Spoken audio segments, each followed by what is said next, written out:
আমি গতকালও চান্দিনী ঈদগাহ মাঠে মেয়র সাহেবের সামনে বলেছিলাম মিজানুর রহমান আজহারী সাহেবের ব্যাপারে। আমি বলছিলাম না এগুলো বলবেন না কিছু, আমি পরামর্শমূলক কথা বলি। আমার এখানে ফ্রেন্ড আছে যারা আমাকে ঘৃণা করে, তাদেরকে নিয়ে ভাবার টাইম আমার নাই। যারা আমাকে ভালোবাসে তাদেরকে নিয়ে আমি ব্যস্ত থাকি। তো সেই ভালোবাসার মানুষগুলোর আমি আজকে এখান থেকে একটা পরামর্শ দিতে চাই। আপনারা পাবলিক কখনো কোনো আলেমদের বিরুদ্ধে ফেসবুকে বাজে কমেন্টস করবেন না। আপনার ধর্ম সম্পর্কে আরো জানতে হবে। যদি আলেমদেরকে কিছু বলতে হয় আলেমরাই বলবে। এই জন্য আমি একজন নগণ্য খাদেম হিসেবে বলতে চাই, মিজানুর রহমান আজহারী হইল আমার ছোট ভাইয়ের ক্লাসমেট। এই জন্য আমি তার তুমি করে পরামর্শমূলক কথা বলি। অনেকে বলবেন যে উনি এত বড় ডিগ্রিধারী। আরে বাবা, মানলাম ইয়ারহাম সাগীরানা ওয়া আলাম ইয়াকির কাবীরানা ফালাইসা মিন্না। বড়দেরকে সম্মান করতে হবে, ছোটদেরকে মায়া করতে হবে। ওই মায়া করেই বলতেছি মিজানকে, যেহেতু আমার বয়স ছোট আমি তো শাসন করার অধিকার রাখি। কথা বলেন ঠিক কিনা বলেন? সন্তান ম্যাজিস্ট্রেট হলে বাপের কাছে সন্তান ম্যাজিস্ট্রেট না, বড় ভাই ম্যাজিস্ট্রেট ছোট ভাই ম্যাজিস্ট্রেট হলে বড় ভাইয়ের কাছে ছোট ভাই ম্যাজিস্ট্রেট না। এটা ভাই ভাইয়ের সম্পর্ক।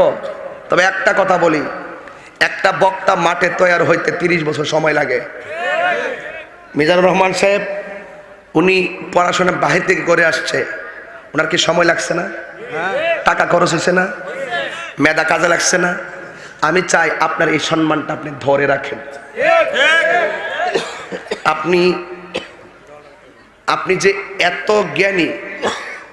এত জ্ঞানী হওয়া সত্ত্বেও আপনার কথা যদি সহজে পাবলিক পর্যন্ত ভুল ধরে ফেলে, তাহলে তো আপনার জ্ঞানের মূল্য থাকবে না রে ভাই।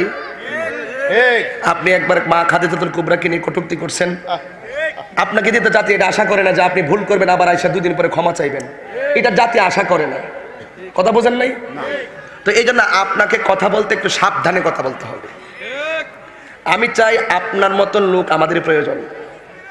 আপনি যেই সমস্ত বিষয়গুলো অন্যায় করেছেন, যেমন 1 নবীজিকে 6 প্যাক বলেছেন, 2 নবীজিকে নিরক্ষর বলেছেন, 3 আল্লাহকে আরেকজনের দৃষ্টান্ত বর্ণনা করতে গিয়ে আপনি আবেহালা বলেছেন, 4 মা খাদিজাকে ইনটেক ছিল না, বুড়ি মহিলা, প্রৌঢ়া, 2 বিবাহিতা মহিলা, একদম বুড়ি মহিলা বলে কটাক্ষ করে কথা বলেছেন। 5 আপনি মৌলা আলীকে মদ খেয়ে মাতাল হয়ে নামাজ পড়াইছে বলেছেন। 6 আপনি উমর রাদিয়াল্লাহু তাআলা আনহুকে আপনি মদের রাজা বলেছেন। 7 আপনি বলেছেন মেয়েরা মুখ খুলে হাত খুলে যেতে পারবে, কিন্তু আপনি ভাঙ্গেন নাই, প্রয়োজনে যেতে পারবে। আপনি উন্মুক্ত বক্তব্য দিয়েছেন। আপনি কিন্তু বলেছেন কি জানেন? আপনি বলেছেন যে মহিলা এবং পুরুষ মেয়েরা হাতের কবজি খুলে এবং মুখ খুলে যেতে পারবে, কিন্তু আমরাও জানি যেতে পারবে। আমরা জানি না? এই মুখ খুলে যেতে পারবে আমরা জানি না? মুখ খুলতে পারবে মেয়েরা, আমার মায়েরা প্রয়োজনে খুলতে পারবে, যে সেটা তো আমরাও জানি। কিন্তু আপনি ডাইরেক্ট বলবেন যে বিনা কারণে যেতে পারবেন। আপনি পরে ভাঙছেন, পরে ভাঙ্গে দিয়েছেন, কিন্তু পরে কিন্তু এই যে ভাঙছেন যে আমি তো মেয়েরার পর্দার পক্ষেই কথা বলছি। আপনি যেটা বলবেন আপনি জানেন, এটা আমরাও জানি। আপনি যে পরে ভাঙ্গা দিয়েছেন এটা আমরা খুশি হয়েছি, কিন্তু আমরা চাই কিছু রুখসত, শরীয়তের কিছু রুখসত মাসআলা আছে, এইগুলো ঢালাওভাবে আমরা এজেন্ডায় না আনি। আমরা ডাইরেক্টই বলবো পর্দা, নামাজ যেমন ফরজ পর্দা তেমন ফরজ, নামাজ যেমন ফরজ পর্দা তেমন ফরজ। পর্দার উপর গুরুত্ব রেখে আমরা কথা বলবো।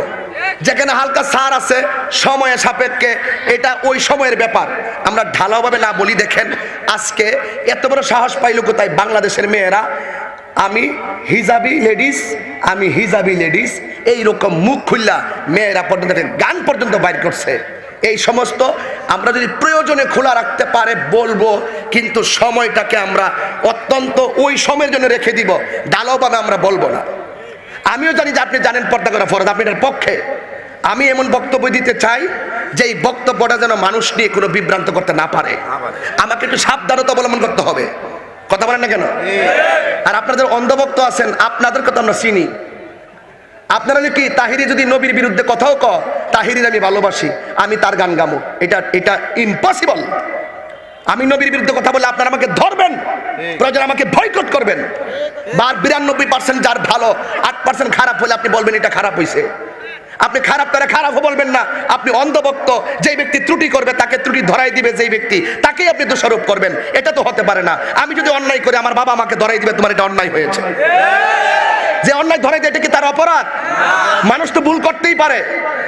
আমি তো জামাতের যারা আছেন বড় বড় আকাবেরদের সঙ্গে এমন কোনো রাত্র না আমার কথা না হয়। গত রাত্রে স্টেজে বসার পরও একজন আমাকে ফোন করেছে, কারণ আমি ন্যায্য কথাটা বলি।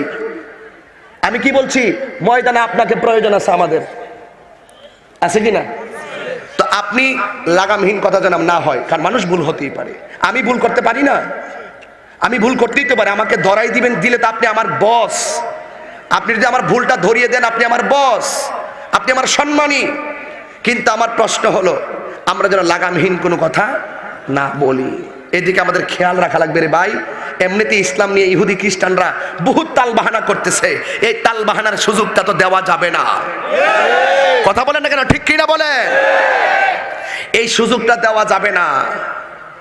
অনুরোধ করে বলি আমরা সবাই ঐক্যবদ্ধ হতে চাই, ঠিক কিনা বলেন?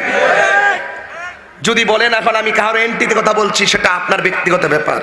আমি এন্টি তো নয়, আমি সামাজিকভাবে কথা বলেছি। কথা বলেন, ঠিক কিনা বলেন? এই জন্য অনুরোধ করে বলি,